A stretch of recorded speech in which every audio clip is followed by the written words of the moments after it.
এখন আমরা দেখব কিভাবে HTTP সার্ভার কনফিগার করতে হয়, ঠিক আছে। তো HTTP সার্ভার কনফিগারের জন্য প্রথমে হচ্ছে কোথায় আপনাকে সার্ভার ম্যানেজারে যেতে হবে। তো আমরা এখানে FTP অর্থাৎ IIS ওয়েব সার্ভারের জন্য যখন আমরা এটা ইনস্টল করি তখন কিন্তু দুটি একসাথে ইনস্টলেশন হয়ে যায়, ঠিক আছে।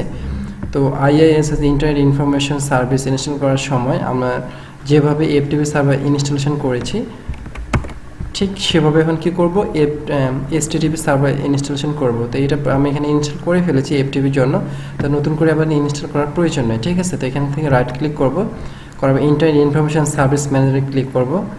করার পরে এখানে দেখি যে সার্ভার সাইটটাতে ক্লিক করব।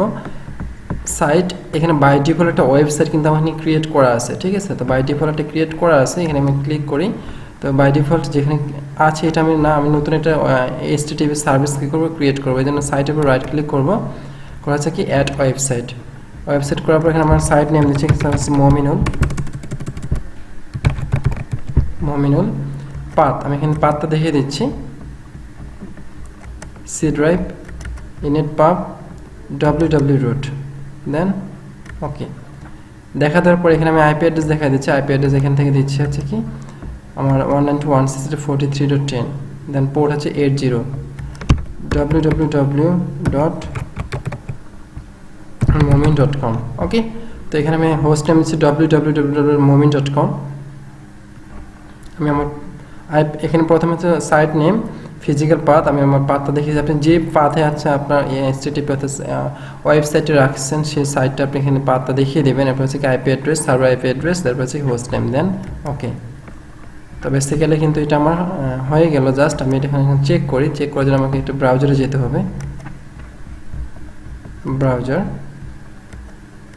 ব্রাউজারে গিয়ে আমি লিখবো হচ্ছে কি http clone/192.168.43.10 এন্টার। তো এখানে আমার কিন্তু ওয়েবসাইটটা কিন্তু এখানে পেয়ে গেছে, ঠিক আছে। আমার ওয়েবসাইটটা কিন্তু বাইরে এখানে পেয়ে গেছে। এখন www.momin.com সেক্ষেত্রে কিন্তু পাচ্ছে, ঠিক আছে। তো এখন আমি যদি কাস্টমাইজ করি, কাস্টমাইজ দিস পিসি, তারপর হচ্ছে কি সি ড্রাইভ, তারপর হচ্ছে কি ইনেট পাব www root, এটাকে আমি রাইট ক্লিক করব। করার পরে এটাকে রাইট ক্লিক করে ওপেন উইথ নোটপ্যাড, ওকে। তো এখানে আমি সব কিছু ডিলিট করে দিচ্ছি, দিয়ে আমি নতুন করে কনফিগার করি।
আমি এটা কী করলাম, সেভ করে দিলাম, ঠিক আছে। সেভ করে এখন আমি আমার পেজটাকে রিফ্রেশ করি,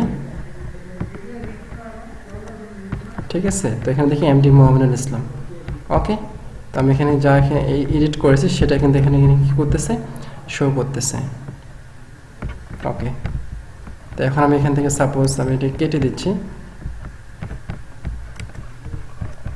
কেটে কি আমি এক্সপ্লোরে যাই, এখানে লিখি www.momin.com, দেখুন অটোমেটিক কিন্তু আমার ওয়েব পেজটা এখানে কিন্তু চলে আসে, ঠিক আছে। অর্থাৎ আমি যদি আইপি দিয়ে সার্চ করি 192, সেক্ষেত্রে কিন্তু আমার এটা এখানে চলে আসে, ঠিক আছে।